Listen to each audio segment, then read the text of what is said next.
Ang kwentong ito ay hango sa totoong buhay. Karanasan ito ni Dindo.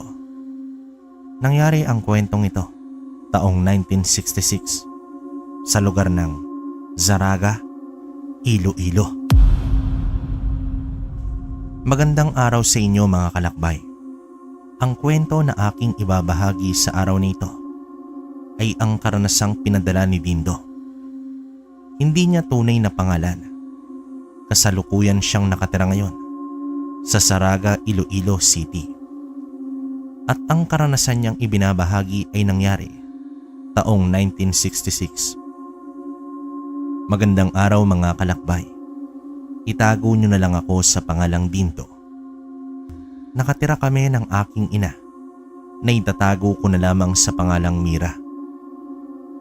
Nasa edad 20 anyos na ako nang mangyari yon. At baryo namin ay wala pa halos kabahayan sa aming baryo.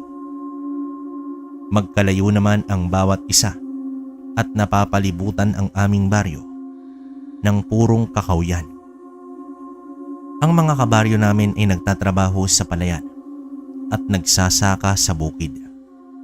Marami kaming mga pinagkakakitaan sa aming baryo. Pero ang trabaho namin ni Nanay Mira ay ang manggamot sa mga may sakit, sinasaniban o kaya ay mga inaaswang. Sa makatuwid, isa kaming albularyo ni Nanay at ang tungkulin namin ay ang tumulong sa aming kapwa na walang ibang hinihinging kapalit. Depende na rin sa tao naming ginagamot kung bibigyan nila kami ng bayad o kaya ay pagkain na siyang makatutulong din sa amin. Simula bata pa ako ay nasanay na ako sa ganoong kalakaran. Kaya naman ako rin ang gawain ni Nanay na magkatulong na kaming dalawa sa panggagamot. Kaya kung may mga masamamang tao na nagtatangka kay Nanay ay naroon ako palagi para tulungan ito. Sa larangan kasi ng trabaho namin ni Nanay ay hindi maiwasan ang may mga taong magagalit sa amin. Lalo na ang mga aswang na masama ang hangarin sa mundo. Meron namang mga aswang na walang ibang hangad kundi ang kapayapaan. Isang umaga ay maaga akong pinagligpit ni Nanay. Minamadali niya rin ako dahil kailangan daw naming umabot sa bayan bago naman pumatak ang 9:00. Sa paggagamot ay may sinusunod kaming kalakaran ni Nanay at oras upang hindi mawalan ng bisa ang aming kakayahang dalawa.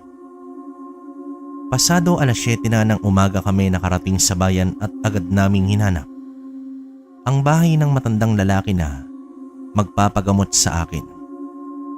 Pagkarating namin sa bahay ng gagamutin namin ng araw na yon, ay naramdaman ko na agad ang malakas na enerhiyang nagmumula sa loob.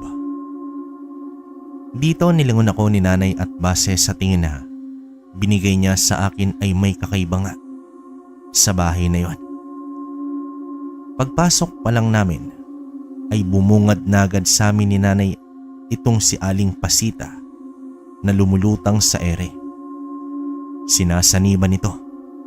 Nanlilisik ang mga mata habang nagsasalita gamit ang malalim na boses. Boses ito ng lalaki. Agad na kumuha ko ng mga gamit para mawala ang sanib sa katawan ni Aling Pasita. Habang si Nanay naman ay sinimulan na ang pagdarasal. Ang pamilya naman ni Aling Pasita ay mabilis na lumayo sa kanya at tumungo sa aming likuran. Rinig na rinig ko rin ang kanilang dasal na wari bang takot din sa kung anuman ang maaring mangyari. Sinabitan ko ng rosaryo si Aling Pasita nang bumaba ito sa may sahig at doon nagwala. Nagagalit ito habang nanlilisik ang mga mata. Bali-bali naman ang kanyang mga kamay at paa habang nakatitig siya sa amin ni Nanay. Ilang sandali pa, gumapang siya at sinakal niya ako sa leeg. naramdaman ko naman ang pagbaon ng kanyang mga kuko sa aking balat. Sobrang lakas ni Aling Pasita at kahit ano ang aking gawin sa pagkawala sa kanya ay hindi ko naman magawa. Nilakasan palalo ni nanay ang dasal at napahinga ako ng maluwag nang bitawan ako ni Aling Pasita. Habol ko noon ang aking hininga habang paatras mula sa kanya. Naramdaman ko naman ang kakaibang enerhiya na nagmula sa katawan ni Aling Pasita at nakasisiguro ko na ang enerhiyang yon ay mula sa isang malakas na engkanto. Umalis ka na ngayon din sa katawan ni Aling Pasita kung ayaw mong parusahan kita. Tumawa ng malakas ang nilalang na nasa loob ng katawan ni Aling Pasita na para pang pinagtatawanan niya kaming dalawa ni nanay. Nilapitan ko si Aling Pasita at walang pagdadalawang isip na dinikit ang aking hintuturo sa kanyang noo. Kasabay nun ay sinabayan ko na ang dasal ni nanay. Umalingaw-ngaw ang nakakakilabot na sigaw ng engkanto sa buong kabahayan ni Aling Pasita. Makalipas noon ang ilang sandali ay unti-unti na siyang kumalma. Lumayo naman ako kay Aling Pasita nang maramdaman ko na wala na ang nilalang sa kanyang katawan. Nilingon ko naman ang pamilya ni Aling Pasita at sinabihan sila na hindi na sila babalikan pa ng engkanto. Humingi ho kayo ng tawad sa engkanto na nagambala ninyo sa pagputol ng kahoy. Hindi na rin niya po kayo gagambalain dahil nabigyan na po namin siya ni nanay ng babala. Malaki naman ang pasasalamat ni Aling Pasita sa amin nanay noong nagkamalay na ito. Doon na kami kumain ni nanay ng tanghalian sa tahanan nila Aling Pasita bago naman kami umuwi sa bahay. Hindi rin namin naiwasan na mapag-usapan ni nanay ang tungkol sa nangyari sa amin. Maraming mga bilin sa akin si nanay na siyang isinisiksik ko sa aking isipan. Pagsapit ng 2:00 ay nagpaalam na ako sa kanya na magkikita kami ng aking kaibigan na si Conrad. Binalaan pa ako ni nanay na mag-iingat daw ako sapagkat anak ng aswang ang kaibigan ko. Baka raw may gawin sa aking masama itong si Conrad at naghahanap lang to ng pagkakataon na paslangin ako. Sinabi ko naman sa kanya na mabait si Mang Beroy at itong si Conrad. Hindi na noon kumibo itong si nanay at sinabi na lamang sa akin na mag-iingat na lamang ako. Pagkarating ko naman sa labasan ng aming baryo ay nakita ko na agad si Conrad na nakasilong noon sa ilalim ng malaking puno. Patpatin ang katawan niya at parang isang ihip na lang ng hangin ay liliparin na ito. Kahit ganoon pa man ay maaasahan siya sa lahat ng bagay. Masipag siyang tao kalakbay at mabait na kaibigan sa akin. Kaya naman hindi ko lubos maisip na isa itong aswang tulad ng kanyang ama na si Mang Beroy. Kilala si Mang Beroy bilang isang malakas na aswang sa aming baryo. Walang lumalapit sa kanyang mga kabaryo namin dahil naman sa takot. Maging ganoon din kay Conrad. Wala sa kanyang kumakaibigan. Kaya noong kinaibigan ko ito ay naging masaya ito dahil kahit papaano ay may isang tulad ko sa buhay niya. Mabait din naman sa akin si Mang Beroy. Masasabi mo na hindi naman sila masamang aswang. Conrad! Oh, Dindo, nandiyan ka na pala. Hindi kita napansin ha. Ikaw itong malalim ang iniisip kaya hindi mo ako napansin na dumating. Oh, saan na pala ang lakad natin ngayong hapon? Samahan mo ako pre sa bukid namin. Pinapakuha kasi ni tatay yung kalabaw namin at ang 5 sakong palay eh. Wala akong katulong sa pagbuhat at pagdala sa 2 naming kalabaw. Hindi naman sumama sa akin si tatay dahil may sakit siya ngayon. Abay tamang-tama, wala namang kaming lakad ngayon ni nanay kaya masasamahan talaga kita. Halika na at nang hindi tayo maabutan ng gabi sa daan. Tumango na lamang sa akin si Conrad at nauna na siyang lumakad papuntang bukid. Halos 1 oras ang nilakad naming dalawa hanggang sa makarating kami sa kanilang palayan. Tumungo agad kami sa isang kamalig kung saan doon nakalagay ang kanilang 5 sako ng bigas. Nilabas muna namin yon bago naman kami nagtungo sa pinaglalagyan ng kanilang 2 kalabaw. Habang pabalik kami sa kamalig ay hindi naman maiwasan ni Conrad ang tanungin ako. Dindo, may tatanong nga pala ako sa'yo. Ano ba yon? Basta kaya kong sagutin, walang problema. Hindi ka ba natatakot sa akin, Dindo? Bansag kasi sa buong nayo natin na anak ako ng malakas na aswang. Anumang oras ay pwede kitang salakayin o kaya biktimahin. Sus, malaki naman ang tiwala ko sa'yo, Conrado, na hindi mo yun magagawa sa akin. Ilang taon na ba tayo magkaibigan, ha? Kung may bala ka sanang masama sa akin, kundi sana noon pa ay ginawa mo na. Pero hindi naman, di ba? Kaya naniniwala ako na hindi ka naman masamang aswang. Ayaw mo nun? Magtulungan na lang din tayo para puksain natin ang ibang aswang na talagang pumapatay. Handa akong tumulong basta sa ikabubuti ng kabaryo natin.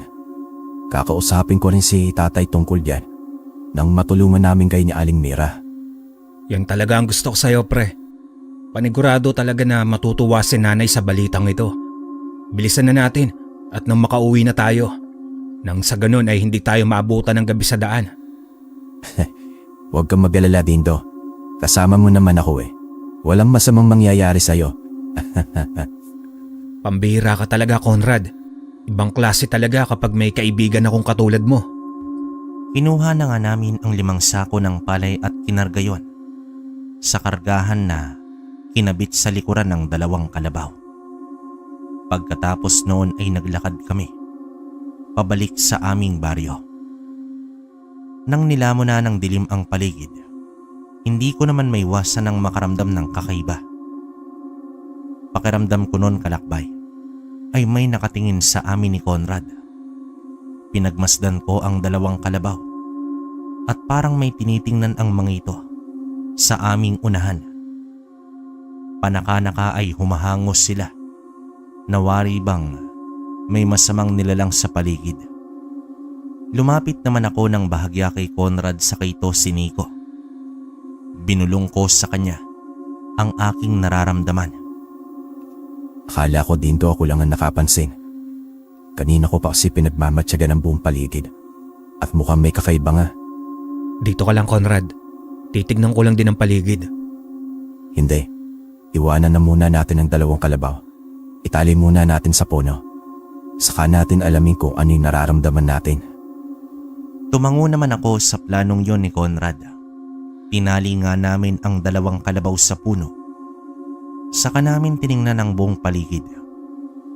Magkasabay kaming 2 at tumungo sa masukal na damuhan. Makalipas ang ilang sandali, nakarinig naman kami ng munting kaluskos. Hinawakan ko naman ng mahigpit ang sulo na aking daladala at inilawan ko ang itaas at maging ang sakalapit na kinatatayuan namin. Umatras naman si Conrad palapit sa akin nang makita niya ang 2 pulang mga mata na papalapit sa amin. Agad kong hinanda ang itak na nasa aking bewang at humarap sa kung anong klaseng nilalang ang nagtatago sa dilim.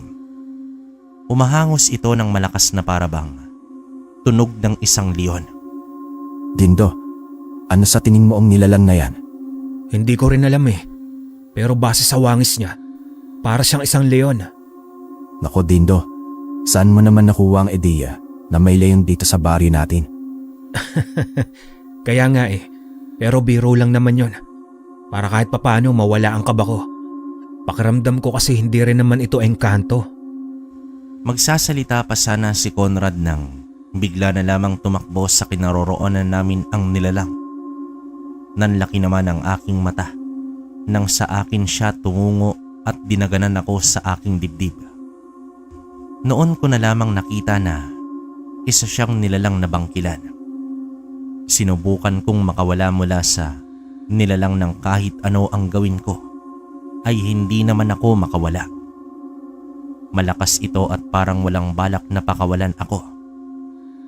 Humingi naman ako ng tulong kay Conrad pero napagtanto ko na walang boses na lumalabas sa bunganga ko. Napatingin ako sa bangkilan nang unti-unti siyang nagpalit ng anyo sa katawang tao. Pero ang kanyang ulo ay tulad pa rin ng sa isang bangkilan. Tumayo naman ako mula sa pagkakahiga sa lupa at tiningnan ang buong paligid. Wala na ako sa kinatatayuan ko kanina kasama si Conrad, kundi na sa isa akong madilim na paligid. Pero rinig ko ang lagaslas ng ilog sa hindi kalayuan. Maya-maya pa ay nagsalita ang bangkilan. Sinabi niya sa akin na wag raw akong magtaka kung bakit ako naroon sa kanyang mundo. Nagpakilala siyang isang engkanto ng mga bangkilan at naroon siya upang protektahan ang kagubatan. Narinig daw niya ang pinag-uusapan namin ni Conrad kaninang hapon tungkol sa aswang. Galit na galit daw siya sa aswang at gusto niyang mapuksa ang mga ito upang matigil na ang pagpatay sa mga inosenteng tao. Sinabi pa nito na nagpakita raw siya sa akin dahil naramdaman daw niyang may kakaiba sa akin. Matagal na rin daw niya akong sinusubaybayan at ang aking ina. May dakila raw ang aking puso at nakahandang tulungan ang ibang nangangailangan ng tulong. Kaya naman raw ako ang napili niya bilang tagapangalaga ng kanyang mutya. Noong una, hindi ko naman siya maunawaan sa kanyang sinabi at kung tungkol saan.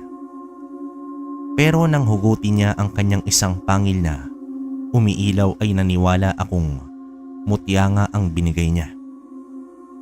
Sinabi niya rin na magbibigay raw yon ng proteksyon sa akin laban sa mga aswang at masasamang tao. Tataglayin ko raw ang kanyang kakayahan bilang isang bangkilan. Binilin niya na pakaingatan ko ang mutya at wag basta-basta ipagkatiwala sa iba, kahit pa raw sa kaibigan kong si Conrad. Sinabi pa nito na kahit mabait itong aswang, hindi pa rin daw maipagkakaila na kampon ito ng kadiliman. Nang maibigay niya na sa akin ang mutya at nang bumaon iyon sa aking dibdib, ay siya namang pagkawala ng bangkilan sa aking harapan. Para siyang isang bulang naglaho na lamang sa hangin. Nang kumurap naman ako ay sumalubong sa akin kanina ang gubat. Naroon si Conrad at ilang beses niya akong tinawag. Nang makita niya ako ay mabilis siyang lumapit sa akin. Dindo, saan ka ba nang galing? Kanina pa kita tinatawag pero hindi ka sumasagot. Saan ka ba dinala ng nilalang? May ginawa ba siya sa'yong hindi maganda? Ayos lang ako, Conrad. Kinausap niya lang ako na mag-iingat daw tayo sa pag-uwi. Lugar niya pala ang gubat na ito. Ganoon ba? Halika na, baka magalit siya ulit sa atin at hindi na tayo dito makadaan. Tinulungan naman ako ni Conrad na makatayo. Sa mga sandaling yon ay hindi ko naman sinabi sa kanya ang tunay na nangyari, na binigyan ako ng mutya ng bangkilan. Mas mabuti na rin na hindi alam ni Conrad ang bagay na yon para hindi ito masaktan na laban yon sa mga aswang at masasamang nilalang. Ayokong masaktan ang damdamin niya at magkaroon pa ng lamat ang aming pagkakaibigan. Nang makarating na ako sa bahay ay naghiwalay na kaming dalawa ni Conrad. Sinabi ko sa kanya na ihahatid ko na siya pa uwi pero tumanggi ito. Kaya naman daw niya ang kanyang sarili. Hindi na rin ako nagpumilit nun sa kanya at nagpaalam na rin. Nang makaalis na si Conrad ay agad naman akong pinakain ni nanay ng hapunan. Nasambit ko rin sa kanya ang tungkol sa mutya ng bangkilan. Sinabihan naman ako ni nanay na dasalan ko raw yon tuwing Biyernes at Miyerkules nang sa ganon ay mas lalong lumakas ang mutya. Malaki raw ang may tutulong ng mutya sa akin sa pagsugpo ng mga aswang at masasamang tao sa mundo. Lumipas ang mga araw at hindi naman kami naging abala ni nanay sa panggagamot. Wala rin kaming nababalitaan na mga aswang na gumagambala sa aming nayon. Napagtanto namin ni nanay na baka raw nagpapalipas lamang ng oras para sumalakay muli. Nabanggit ko rin kay nanay noon ang tungkol sa kagustuhang makatulong ni Conrad sa pagbuksa ng mga masasamang aswang. Noong una ay hindi naniniwala si nanay sa akin. Pinaiingat niya pa rin ako. Sa mga sandaling yon, hindi ko na pinagpilitan pa ang gusto kong mangyari. Hinayaan ko na lamang si nanay sa kung ano ang isipin niya. Nagpasya naman ako na tumungo sa bahay ng aking kaibigan. Dito naabutan ko si Mang Beroy sa labas ng kanilang bahay na nagbibilad ng kanilang palay sa kanyang bakuran. Natigilan siya sa kanyang ginagawa nang makita ako. Ramdam ko ang pag-init ng aking mutya sa mga sandaling yon at para naman akong nilalagnat. Hindi ko alam kung bakit ganoon na lamang ang naramdaman ko nang makita si Mang Beroy. Naalala ko ang sinabi sa akin ng bangkilan na pinoprotektahan ako ng mutya laban sa mga masasamang aswang at mga tao o nilalang. Magandang hapon po, Mang Beroy. Nandyan po ba si Conrad? Magandang hapon din sa'yo, Dindo. Nasa itaas siya ng bahay at nag-aayos ng bayong. Bakit? San ba kayo pupunta na dalawa? Yayayain ko po sana siyang pumunta sa bayan. O sige, saglit lang at tatawagin ko si Conrad. Tumango na lamang ako kay Mang Beroy nang mabilis siyang pumasok sa loob ng kanilang bahay. Napansin ko ang pagtingin niya sa akin at ang pag-iwas. Hindi ko rin alam kung ano ang ibig sabihin nun. Napadama naman ako sa aking dibdib kung saan banda nagiinit ang mutya at sa mga sandaling yon, konti na lamang ang nararamdaman kong sakit. Nakalipas ang ilang sandali kalakbay, ay narinig ko ang pagtawag sa akin ni Conrad. Agad naman akong lumingon sa pinanggalingan ng kanyang boses. Lumapit sa akin itong si Conrad habang dala-dala ang isang bayong. Bakit may dala kang bayong? Hindi ba at pupunta tayo sa bayan? Siyempre nagdala ako ng bayong. Baka mamaya may matipuhan akong bilhin. O sige, ikaw ang bahala. Siya nga pala, Conrad. Ayos lang ba ang tatay mo? Kanina kasi namumutla siya nang makita ko. Wala ba siyang sakit? Wala yon, Dindo. Kahapon pa kasi siya nanghihina. Masama lang konti yung pakiramdam niya. Pero huwag kang mag-alala, dadaling din yon. Pero ayos lang ba na iniwan mo siya? Baka mamaya kailangan niya ng tulong mo. Hindi, Tol. Sabi niya kaya naman niya raw. Saka si tatay pa ba? Malakas yun. Hindi na ako nagsalita pa. At hinila ako ni Conrad patungong sakayan ng tricycle.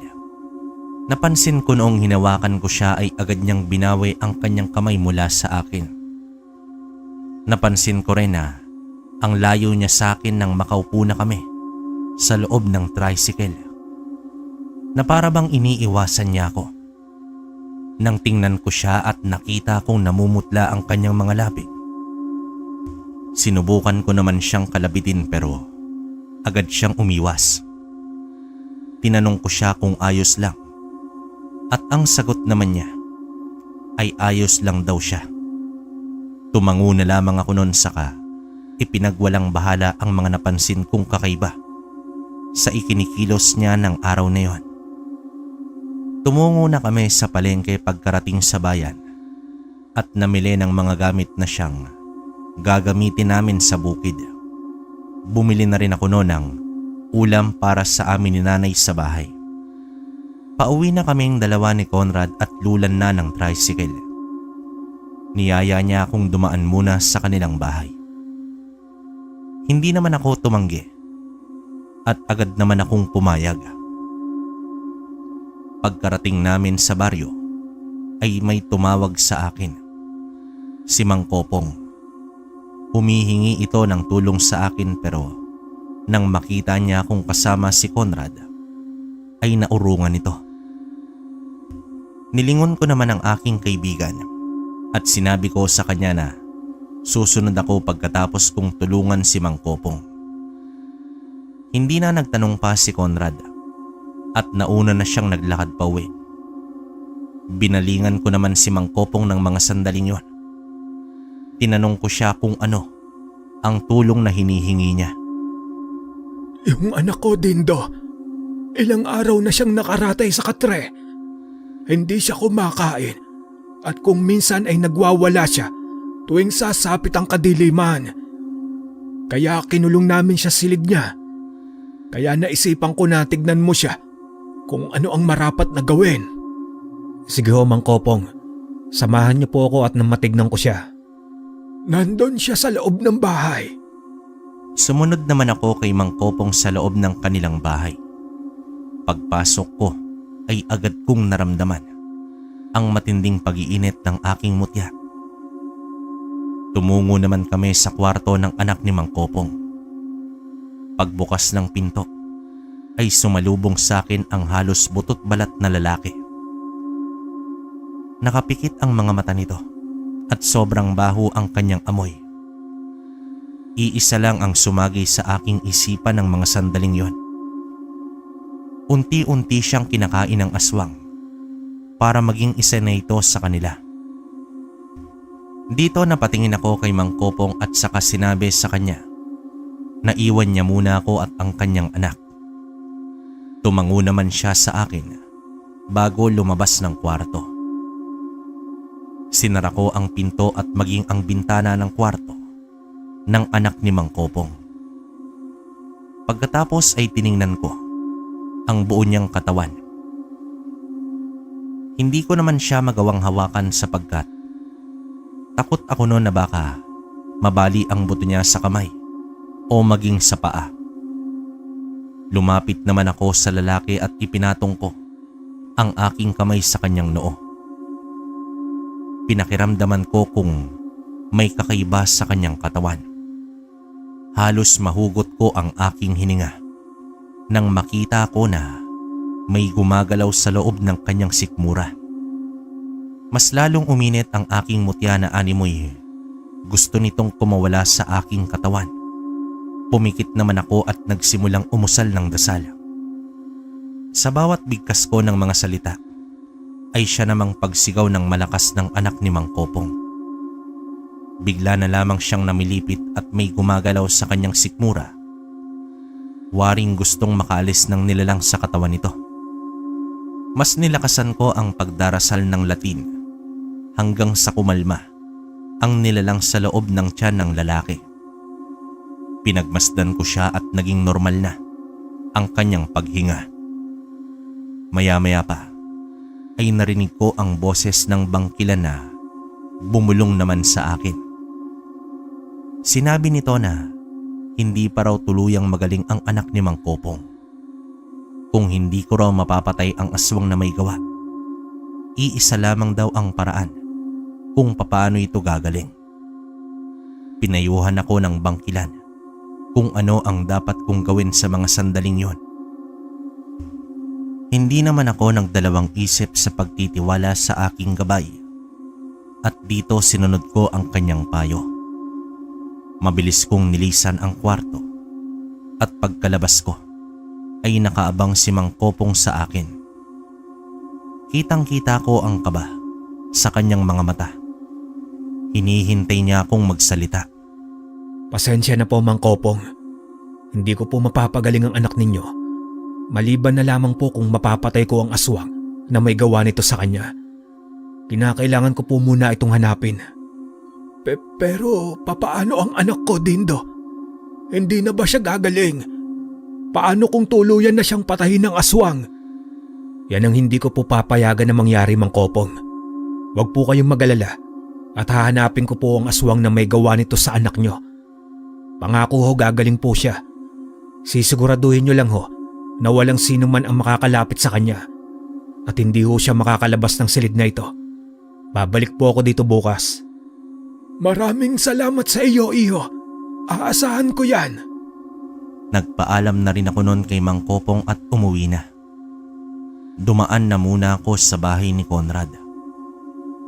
Niyaya naman nila akong dalawa ni Mang Beroy na roon na kumain sa kanila. Pero mariin akong tumanggi. Hindi ko alam kung bakit. Bigla na lamang nawala ng tiwala sa aking kaibigan at sa kanyang ama. Kahit na naging mabait sa akin si Conrad, ng ilang taon sa kabila ng kanyang pagiging aswang, hindi ko pa rin siya lubusang kilala. Maaari na isa silang mag-ama ang may gawa sa anak ni Mang Kopong. Gabi na akong nakarating sa bahay at labis na pag-aalala ni Nanay Mira sa akin. Binigyan niya naman ako ng kurot sa aking tagiliran. Sinabi ko naman sa kanya ang dahilan kung bakit ako ginabi. Nabanggit ko rin sa kanya ang suspetya ko tungkol sa mag-amang aswang. Ganoon din ang suspetya ni Nanay na maaari lang daw nagpapanggap na mabait itong si Mang Beroy at Conrad sa baryo namin para hindi mapagkamala na gumagawa ang mga ito ng masama. Pero sa mga oras na yon, hindi pa naman ako lubusang naniniwala na may kinalaman sila Conrad sa nangyari sa anak ni Mang Kopong. Ngunit sa kabilang banda, naniniwala rin ako na sila ang salarin. Niyaya naman ako ni Nanay pagtapos ng aming hapunan. Nadasalan ko ang aking mutya at dadasalan din niya ang kanyang anting-anting.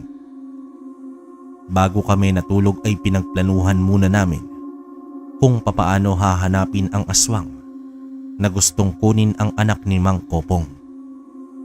Kinabukasan nun ay maaga kaming nagising ni Nanay. Naabutan namin si Conrad sa bakuran at mukhang hinihintay ako. Naramdaman ko naman ang pagpitik ni Nanay at pagkurot sa aking likuran. Siguro sa mga sandali na yon, umiinit din ang kanyang anting-anting dahil ang aking muka ay ganoon ang naging reaksyon pagkakita ko at paglapit kay Conrad. Dindo, saan ang punta ninyo? Pwede mo ba akong samahan? Nako pare, pasensya na. May lakad kami ngayon ni Nanay. Kailangan kasi naming puntahan ngayon ang anak ni Mang Kopong. Mamaya na lang kita sasamahan. Ganoon ba? Sige pre, mamaya na lang. Nagpaalam na ako sa kanya at nagpatuloy sa aming lakad ni Nanay. Pagkarating namin sa bahay ni Mang Kopong, ay tiningnan namin ang kanyang anak. Kumuha naman itong si Nanay ng isang pirasong papel at dinasalan namin yon. Inaasahan namin na lalabas doon ang aswang na may gawa nun sa anak ni Mang Kopong. Kumuha naman ako ng ilang hibla ng buhok ng anak ni Mang Kopong para iipit doon sa papel na dinadasalan. Halos kalahating oras naming ginawa ni Nanay ang pagdarasal hanggang sa matapos. Binuksan ni Nanay ang papel at nakita namin doon ang pangalang gumimbal sa mundo ko. Napatingin pa ako kay Nanay at ganoon din siya sa akin. Nakita namin ang pangalan ni Mang Beroy sa pirasong papel. Kinuha ko kay Nanay ang papel, saka kinusot ko ang aking mga mata para siguraduhin na hindi lang ako namamalikmata. Pero nang mabasa ko ulit ang nakasulat doon, ay ang pangalan talaga ni Mang Beroy. Tinanong ko pa si Nanay kung totoo ba ang lumalabas doon at sinagot niya naman akong totoo. Binanggit niya rin na ilang beses na rin daw naming yung ginawa noong nanggagamot kami at ni kahit kailan hindi nagkamali yon. Huminga naman ako ng malalim saka nag-aalala na nakatitig kay Nanay. Tumango siya sa akin at tinapik sa aking balikat. Alam ko ang gusto niyang iparating sa akin sa mga sandaling yon.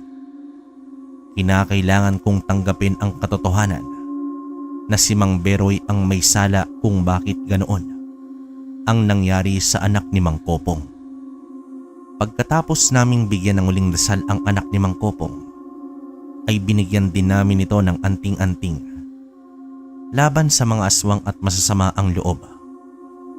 Malaki rin ang pasasalamat sa amin ni Mang Kopong noong nagpaalam na kami sa kanyang umalis. Pinangako rin namin sa kanya ni nanay na hahanapin namin ang aswang na may gawa nun sa kanyang anak. Hindi na namin sa kanila sinabi na ang may gawa noon ay kabaryo lang din namin. Noong pauwi na kami ni nanay, ay napag-usapan naming dalawa kung papaano kukumbinsihin si Mang Beroy na hindi sinasaktan.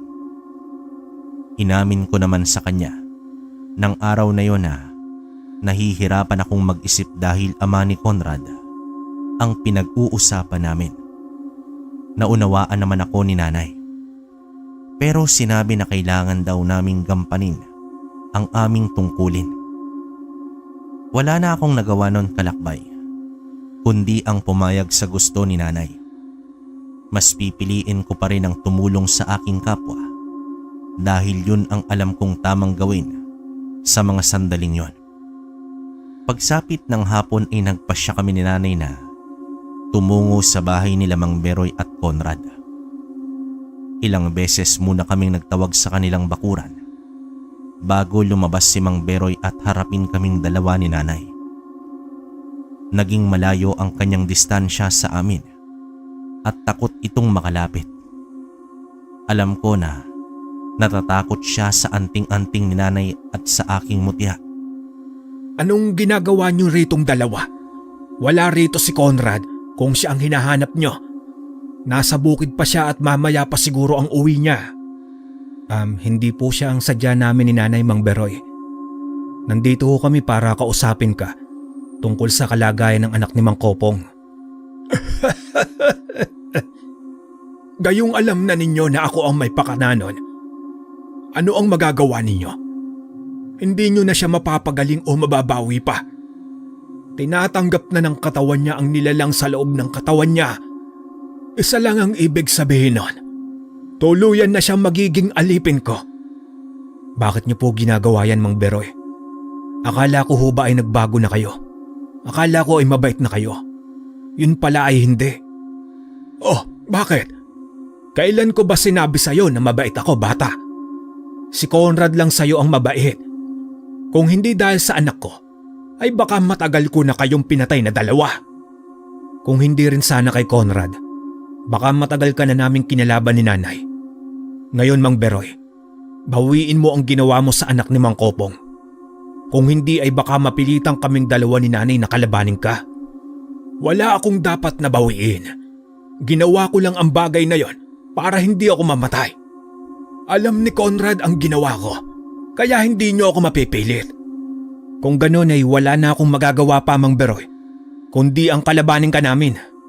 Sige, tinatanggap ko ang hamon ninyo. Mamayang gabi sa parang. Nilingon ko naman si nanay nang maramdaman ko ang pagkalabit niya sa akin. Hinila niya ako papalayo kay Mang Beroy. Sinabi niya sa akin na kailangan na naming umuwi sa mga oras na yon. Tiningnan ko muli itong si Mang Beroy at isang nakakalokong ngiti ang sumilay sa kanyang mga labi. Umuwi na nga kami ni nanay sa kanaghanda ng mga kagamitang gagamitin namin sa pakikipaglaban kay Mang Beroy. Bandang 5:30 ng hapon nang marinig ko ang boses ni Conrad sa labas. Hindi ko sana siya haharapin kung hindi ko narinig ang pagmamakaawa niya. Sa mga sandaling yon, alam ko na kung ano ang rason ng pagparoon niya sa bahay. Nang lumabas naman ako ng aking kwarto, naabutan ko si nanay sa may sala. Umiiling ito sa akin at alam ko na kung ano ang nais niyang iparating sa pag-iling na yon. Bumaba na ako ng bahay at hinarap ko si Conrad.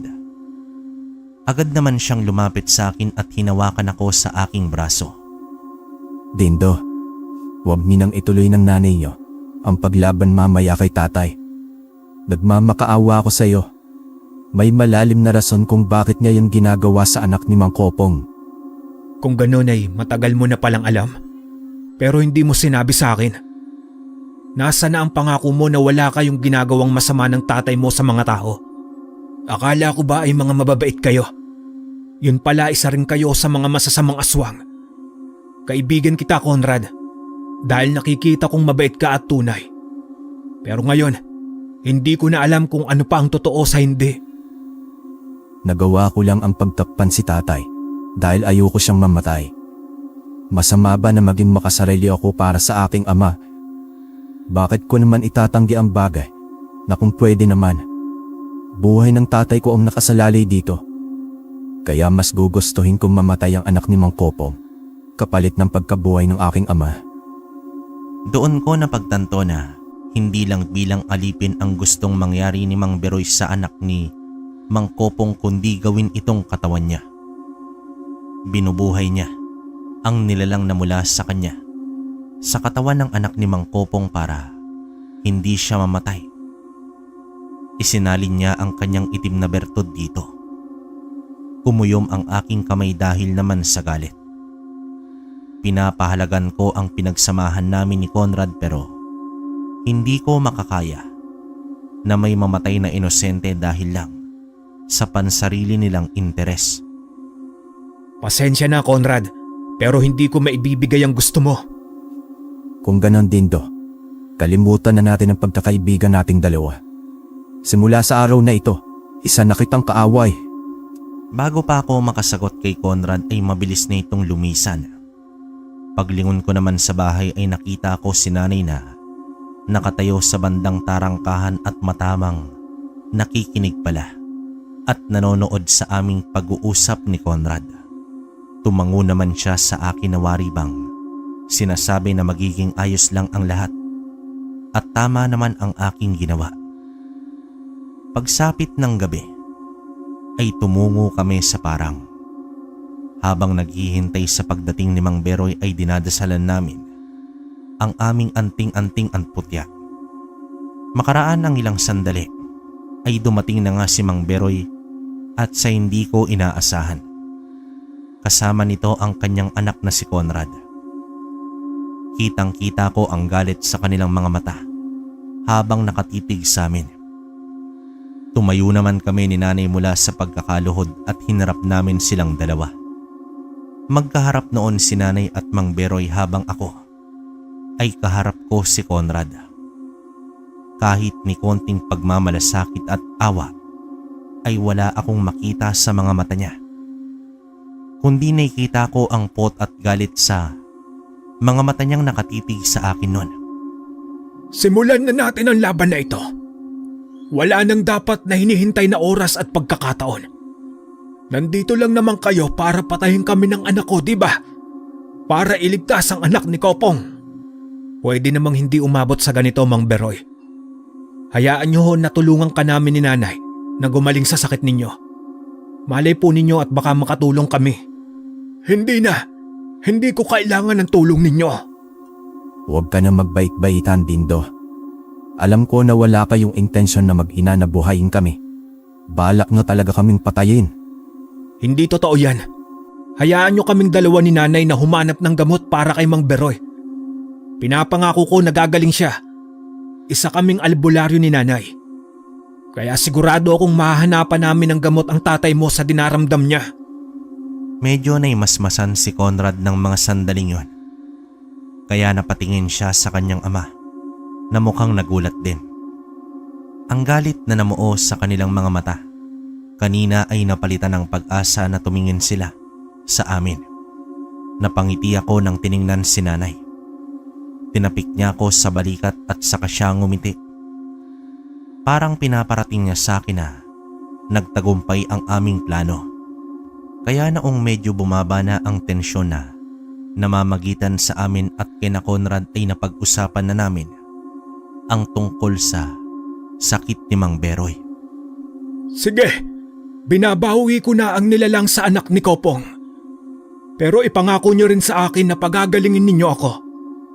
Makakaasa ho kayo, Mang Beroy. Gagawin po namin ni Nanay ang lahat. Pagtapos ng gabing yon, ay walang araw na hindi kami tumutungo sa bahay nila Conrad para tingnan ang kalagayan ni Mang Beroy. Nakaratay na siya sa katre at may malubhang karamdaman na hindi may paliwanag kung saan at ano. Sa kabutihang palad naman ay gumaling ang anak ni Mang Kopong na siyang malaki namang pinagpapasalamat sa aming dalawa ni Nanay ng matanda. Lumipas ang mga araw at hindi pa rin namin matukoy ni Nanay ang sakit ni Mang Beroy.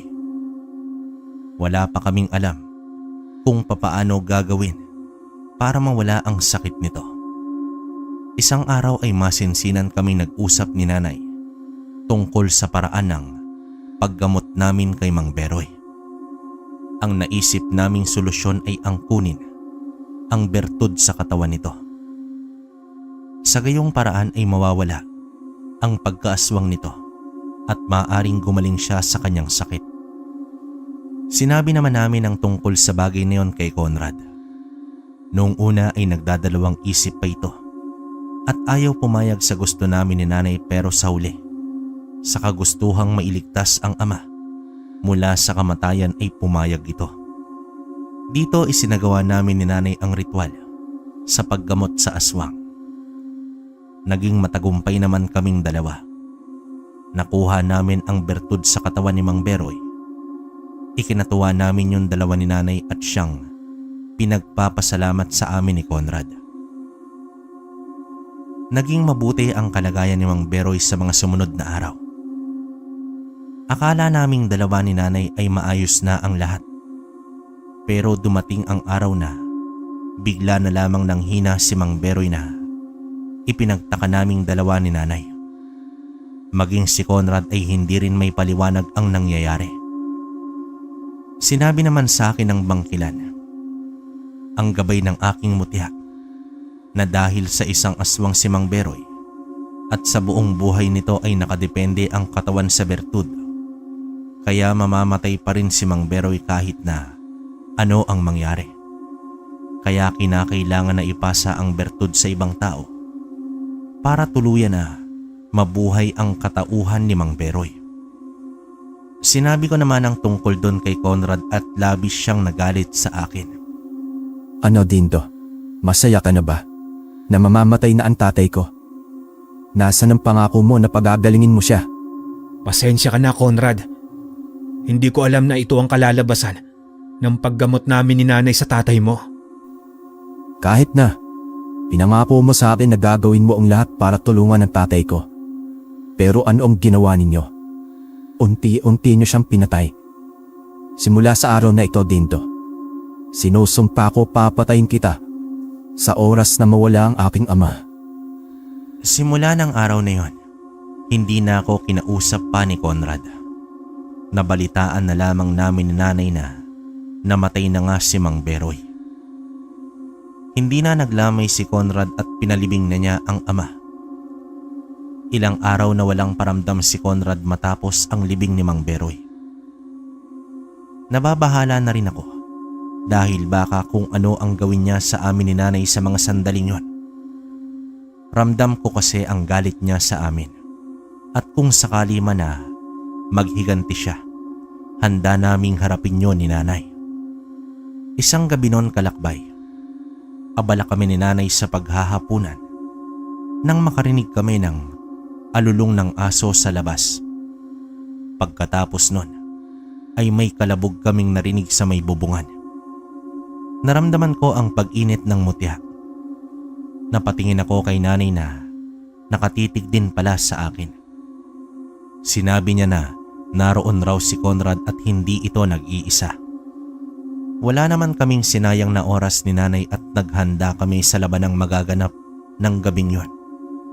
Hinanda ko ang buntot pagi at si Nanay naman ay hinanda ang kanyang punyal na kinatatakutan ng mga aswang. Lumabas kami ng bahay ni Nanay Hinarap namin si Conrad at ang 4 na kasama niyang mga aswang. Papatayin ko kayong mag-ina ngayong gabi. Pagbabayaran ninyo ang ginawa niyong pagpatay kay tatay. Hindi tayo kailangang umabot sa patayan, Conrad. Pwede naman natin itong pag-usapan. Hindi mo na mabibilog ang ulo ko, Dindo. Nabilog mo na ang ulo namin ni tatay. Kung saan humantong sa kamatayan niya. Kaya hindi na ako makikinig sa'yo. Hindi na kita kaibigan. Wala akong kaibigan na traidor. Kung ganoon, wala na akong magagawa kundi patayin kayong mga aswang. Bumaling naman ako kay nanay at tumango ito sa akin. Nagsimula kaming magdasal ng Latin para mas lalong mapalakas ang aming mutya at anting-anting. Dito mabilis na sumugod sa akin si Conrad at ang kanyang 2 kasama. Ang 2 naman niyang kasama ay kay nanay sumugod. Umiwas naman ako ng kalmot na ginawa ni Conrad at ng kanyang 2 kasama. Iniiwasan ko ang bawat kanilang atake. Pakiramdam ko sa mga sandaling yon, sinaniban ako ng kapangyarihan ng mutya ng bangkilan. Tumalas ang aking paningin sa dilim. Lumakas ang aking pakiramdam. Sa buong paligid at tila, ako ay mas lalong naging matapang. Nagpakawala naman ako ng sipa at suntok kay Conrad. Bumulusok naman siya sa lupa habang nakangiwi. Sumugod muli ang kasamahan niya sa akin pero mabilis ko silang pinagsusuntok sa katawan. Pakiramdam ko sa mga sandaling yon, ang suntok ko ay kasing lakas ng bangkilan. Wala na akong pinalampas na pagkakataon at hinampas ko sila ng buntot pagi.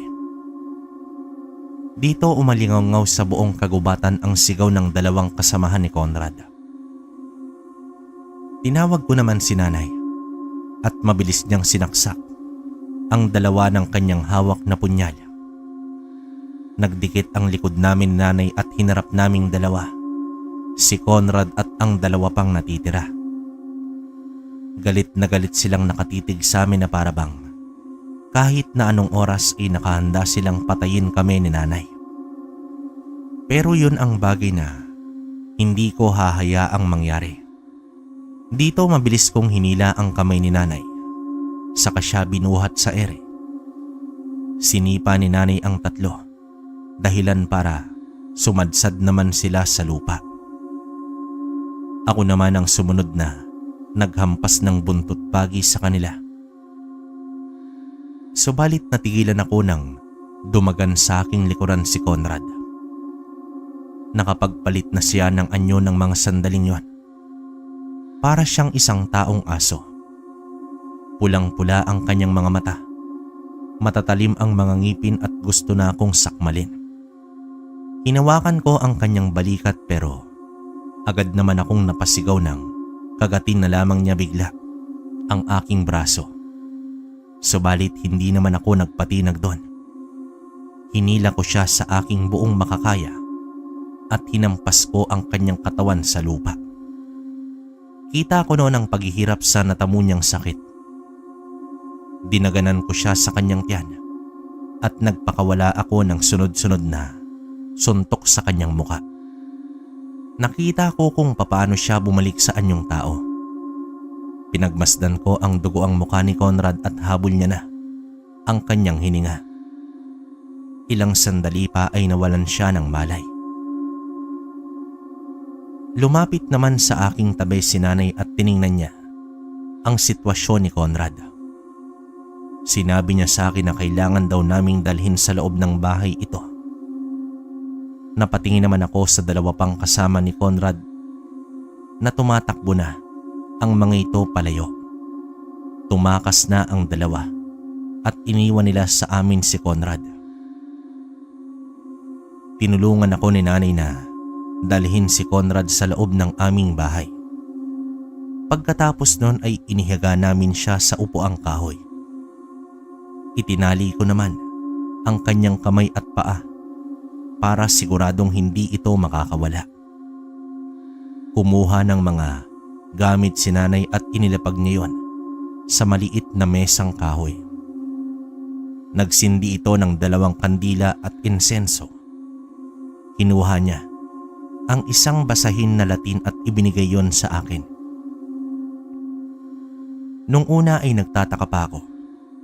Pero nang may masmasan na ako at malaman kung ano ang ginagawa ni nanay ay tinulungan ko na siya.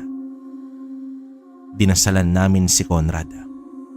Ginawa namin ni nanay ang lahat para mapatay ang nilalang na bumubuhay sa loob ng kanyang katawan at mailabas ang itim na bertud. Nang magtagumpay kami ni nanay na mapagaling si Conrad ay hindi namin mapigilan ang matuwa. Ilang araw na walang malay ang aking kaibigan. Kaya nang magising ito ay labis na saya ang nadama ko. Subalit nakakalungkot lang dahil hindi na siya makausap ng matino. Siguro sa mga nangyari sa kanya ay tuluyan na siyang nawalan ng katinoan. Ngunit kahit na gano'n ang nangyari sa aking kaibigang si Conrad, kinupkup ko ito at inalagaan. May mga araw na nagwawala ito at galit na galit. May mga araw din na umiiyak siya at nagmumukmok sa kanyang kwarto. Ginawa namin ang lahat ni nanay para bumalik siya sa katinoan. Dinala ko siya sa lugar kung saan madalas naming pinupuntahan at sa kanilang lumang bahay ni Mang Beroy. Naging maayos naman ang kalagayan niya, subalit madalas din siyang atakihin. Hanggang sa dumating ang araw na natagpuan ko na lamang siya sa kanyang kwarto na hindi na humihinga. Naging masakit sa akin ang nangyari. Naunawaan naman ni nanay kung bakit ako laging lugmok ng ilang araw pagkatapos ng libing ng kaibigan kong si Conrad. Subalit nagpatuloy pa rin ako sa buhay at tinutulungan si nanay sa paggamot sa mga tao at pagtugis sa mga aswang. Hanggang sa ngayon, kalakbay, hindi nawala sa aking isip ang mga pinagsamahan namin ng aking kaibigang si Conrad at mananatili yon sa akin habang buhay. Wakas,